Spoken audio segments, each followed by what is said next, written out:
Is proud to present CEO of Mitchell Gourmet Foods, named #1 woman entrepreneur by Profit Magazine in Canada, and author, LuAn Mitchell. But I'll just bet you every now and then someone's developed a name for you.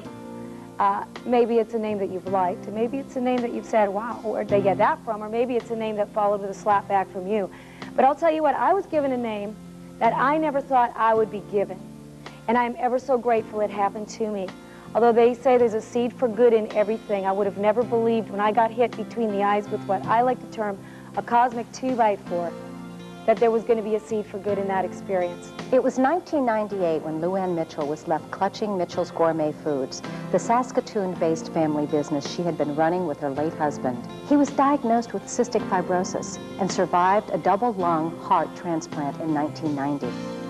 During the 1990s, LuAn and Fred survived isolation from a family feud, practical bankruptcy, and then the company's full recovery to a 1,400-person payroll. The heartfelt blow to LuAn was the loss of Fred in 1998. I've been hit by my share of 2x4s, right between the eyes sometimes, and I've been sent reeling, and there have been days when I thought I could never get up again. And sometimes I never got up too quickly, but I did get up. That's all we're asked to do. Get up. Get up. The biggest, greatest thing you can do is when you get hit, you say, where's the seed for good in this? How can I take that seed and plant it? How can I plant it in a secure place where it will be nourished with all the nutrients that it needs? Sometimes the experiences can be funny, like something that happened at a Mitchell's board meeting last week. It wasn't that funny when it happened, but as you can appreciate, I'm the only woman. And I don't know how many meatpacking plants you visited lately, but there's not too many girls. So sitting and chairing the board of directors meeting, we had to stay on a real tight schedule. And I said, you know what, guys, I'm going to give you a 3-minute pee break. We've had a lot of coffee this morning. There's been some hot issues on the table. We're reviewing the budget. We've just had our year end. We've got some figures that are going to take all of us around the bend. Let's just take a 3-minute pee break. Stretch our legs and whatever else you have to do. I'm in the ladies' room. I'm the only lady.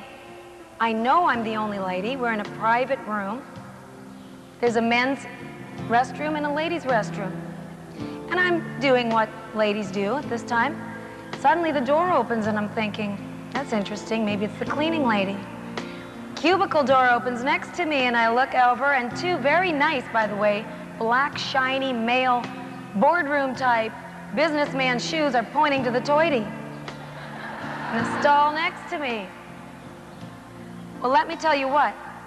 I realized either A, I was in the men's room, or B, someone was real anxious that we be on time because there must be a lineup for a change in the men's room, since I'm the only woman. Well, guess what? I washed my hands, left the room rather quickly, went back to the table, and we reconvened in 3 minutes. Sometimes you gotta bend the rules, girls. You know what? You gotta bend the rules. If we want to be moving ahead in this world and want to be hoity-toity, it's not gonna work. You better bend the rules. Sometimes you might have to do something like that. Well, I thought this guy, believe me, when I got back, I looked under the table at everybody's shoes. I know who he is. And our corporate controller is going to be standing guard next time I go in because he's a guy I can fire. This guy wasn't. We'll get him.